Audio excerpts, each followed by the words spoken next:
Good morning, good afternoon, or good evening, wherever or whenever you happen to be listening to this. Thank you for listening to the Sales for the Nigerian Wedding Industry podcast. I'm your host, Abuja based event and wedding photographer, Taveshima Ayede. So today I come to the end of the narrative, at the end of the rant over contracts and the sales processes. So, how should we use a contract? What is the best way to use a contract? In my opinion, the best way to use a contract is to map out the needs and agreed outcomes and timeframes. That's what you need to be focusing on: needs, outcomes, and timeframes. And the only way that you're going to be able to do that reliably is if you have a sound and a crisp and a robust sales process, because it's through those interactions and the emails and the phone calls and the meetings, if you're asking the right kinds of questions, that you're going to be able to get to the kernel of the contract and the business relationship, which is what are the needs that we have agreed to, what am I supplying, what are your obligations towards me, what are the outcomes that we're looking for, and what are the timeframes that we are working with for execution and for the deliverables. So always have that in mind. So if you're a wedding planner, what did we agree to? Um, so if you're a wedding planner, what did we agree to? Was Egyptian cotton an essential part of the arrangement? What were the agreed outcomes? Did we agree on feeding 800 people or 1,600 people, as well as the time frames? Did we agree that we're going to be there from dusk till dawn, or did we agree that we're only going to feed people during the reception, and that didn't include the after party and everything else that follows? So use the contract as a map, but don't think of the contract as protection. Because with this example that I have given about feeding 800 people versus feeding 1,600 people, if you're going to rely on your contract as protection, then you're going to be in for a big surprise. Because if the family that you're dealing with is without reputation, if they are ruthless people, then it's not going to matter that they signed a piece of paper with you that you are going to feed 800 people, and right now you're claiming that you fed close to 1,600. That piece of paper is not going to be your protection, because people will ignore. And then, apart from that, given the attitude that most of us have towards the courts in Nigeria, they don't really think these things are enforceable anyway. And so, that's when you're going to get into all those shouting arguments of what is it, who are you? I paid for your time. I said you should feed all my guests. And why didn't you feed all my guests? You should have. And if there was an issue, then you should have told me and would have given you extra money. After all, isn't up money? How dare you ruin my day? Blah, blah, blah, blah, blah. And, all those shouting matches that ensue. So,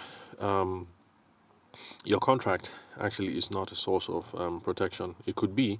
The problem is just that for the contract to be your source of protection, you have to go to the courts, and going to the courts involve considerable time and a considerable amount of money. So let's say in this case, the difference between 800 people and 1,006. So maybe what you're thinking of is they owe you maybe 1 million more. I can assure you that the lawyer that you're going to get to handle this is not going to take 50K from you. He probably is not going to take 100K from you. It's going to be a bit of money. And even if you were able to get the judgment in your favor, let's say after 2 years, for the bride's family to pay you that 1 million that they owe you, what are the chances that you think you're going to be able to collect on that? Because if there were quarrelsome people in the first place, now that they have gotten the judgment, the attitude is going to be, so I'm in my house, come and do your worst. Unfortunately, your worst is that you're going to have to go back to the lawyer. You guys are going to have to start new proceedings so that you can enforce judgment again through the court. That means more paperwork, more time, paying for lawyers, and, really, at the end of the day, will that contract have been any protection for you if it is going to take you 4 years to collect on 1 million, of which you're probably not going to be able to collect all that money? So these are things that you need to think about. There are people on either end of the spectrum who decide one way, and I guess if that's what you're comfortable with, then that's fine. So if you think it's worth the hassle, then go ahead. But for me, I think at this stage that we are at in our businesses, I really don't think we should make it that much big of a deal. Make sure that your sales process is on point, and through the sales process, you're going to be able to figure out families and brides that you should spend your time with, and people that you should not. And then get your, excuse my French, get your bullshit radar up with your sales process. And if you really think somebody's going to be a problem, don't just say let's go into it, but make sure the contract is tight. Don't get involved at all, because at the end of the day, your contract is not your protection. Just use the contract as a map, so that when things are steering off course, it's something that you can point to that can bring everybody back to what the agreed outcomes are. So if you're dealing with sensible people, if it looks like things are spiraling out of control, it wouldn't be a problem to pull mother-in-law aside or father-in-law aside and say, mommy, what we agreed was 800, but as it is now, what we have is 1,002 people seated in the hall. Mommy, what should we do? And you guys can have that conversation about whether you're going to make the rations smaller, or if she's going to spot you the amounts after the wedding, and what you should do to make up for that. I'm just saying that if you have a solid sales process in place and your bullshit meter is up, you're going to be able to use the contract as a guide, and don't rely on it as a protection. So the contract is just there to make sure that we all get back on course. So bottom line, use your sales process to protect you, to make sure that you're speaking to the right people, that you guys vibe, and that you have been able to tease out exactly what it is that was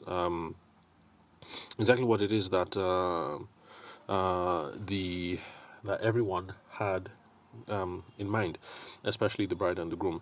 Because if it's especially clear from the beginning that what they had in mind was 800 people, but then from your experience you discussed the matter of contingencies, and contingencies were taken care of in the negotiation process, then at the end of the day it wouldn't be a problem when 1,006 people show up. This is not fiction, because these things happen. Because like in my own case, I think we wanted to have a small wedding of 400. That's when Patience and I were getting married. I know some of you might say 400 is big, but take it from me, as a professional wedding photographer in Nigeria, that actually 400 is small in the Nigerian context. So for those of you who are listening from North America or the United Kingdom, you might think, wow, 400, that's huge. But in Nigeria, 400 is a small wedding. And for those of you who are listening in from other parts of the world, Eastern Europe, my Polish people, they would agree with me. Oh, and then our brothers and sisters in India, they will agree that 400, that's a small wedding. It's no big deal. So, so it was meant to be 400, but a lot more people showed up. But we had discussed contingencies with our wedding planner, and so that wasn't a problem. All the contingencies provisions that we came up with came into effect, and then after that we just reconciled accounts, and all was good. So that's an example of what it is that I'm talking about. So don't just say the contract is your protection. Your sales process is your protection. So let's see what else. Okay. And then, most importantly, remember that whatever it is that you decide on the matter, whether you're a contract person or you're a salesperson like I am, remember that the maximum profits are going to come from referrals, and you extending the lifetime value of our customers, our brides and grooms who approach us. We want to make sure that they send friends and family and associates our way. So whatever it is you do, don't allow it to be a source of attrition. So if you're a contracting person, don't let the contract be a source of attrition. Make sure that your language is nice, it's smooth, it's easy to understand, and it doesn't throw up, flag up issues that make the bride and the groom suspicious. And then if you are a sales process person, you also need to make sure that your sales process is nice and is smooth and customer focused and customer driven, so that you don't sour the milk, basically, so that we can all go ahead on your own end so you can get this money, and then on their own end you can provide them the wedding of their dreams that you have promised. So yeah, so that's it pretty much. But I would just like to stress one more time. I know I'm beginning to sound like sauerkraut or something, but I'll just like to stress it one more time. Your contract is not your protection, because this is a real life example. This is my cousin, so this is not them say. She had a store, she had the contracts, all the paperwork was locked down, and one of the sub-lessees of the space didn't stick to the terms of agreement. At the end of the day, they had to go to court. They had judgment of 7 million issued in her favor, and of course, this thing took a couple of years, and they had to pay lawyers. And at the end of the day, this other person just was not going to cough up that 7 million, even though people think, my cousin didn't tell me this, but people who kind of know the matter say that for this other person, yeah, the 7 million payment is something that could have been made, even if they had to come to what's that thing called, payment terms. Yeah, like, you know what, let me drop 2 million now, and then every other year I drop 1 million, blah blah blah, whatever, until everything is paid up. But the person just didn't pay. And then, of course, what do you think the lawyers say? The lawyers are not going to advise you to just go and smash down this person's house and take their car and then sell it and get your money. You're going to have to go back to court again. And of course, at this time, my cousin, she was tired. Like, what? Go back to court? No, no thanks. It's okay. We're done. Let's just let it go. So I don't want me to be sauerkraut on this, but your contract is not your protection. Have a solid sales process. Make sure that you're interacting and dealing and transacting with the right people in the first place, and you should go on just fine. But just in case there are lawyers here who think that I'm giving out bad advice,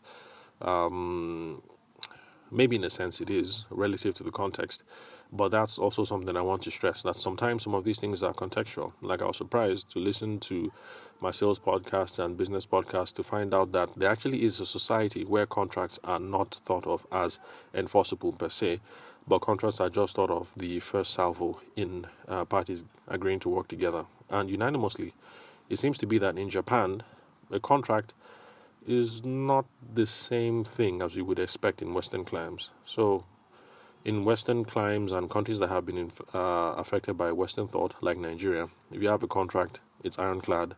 It is what it is. There's no bending, except if you guys sit down and decide to review the contract in the manner that the contract provides for. But surprisingly, in places like Japan, you guys enter into the contract, and the contract is just thought of as a very nice and formal handshake. But as you guys go forward, there are several things on the contract that can be renegotiated and redone as time comes along. But then again, it's a different kind of society, and they have different ideas about honor and obligation that the rest of the world doesn't share. So maybe that's why it works in Japan, but it wouldn't work in Nigeria. So a lot of these things that I'm saying are contextual. So if you are in North America or in the United Kingdom, I guess it doesn't apply. If you're in Japan, I guess all the things I'm saying applies. If you're in Nigeria, it's a little bit of this, it's a little bit of that. It depends on the amount.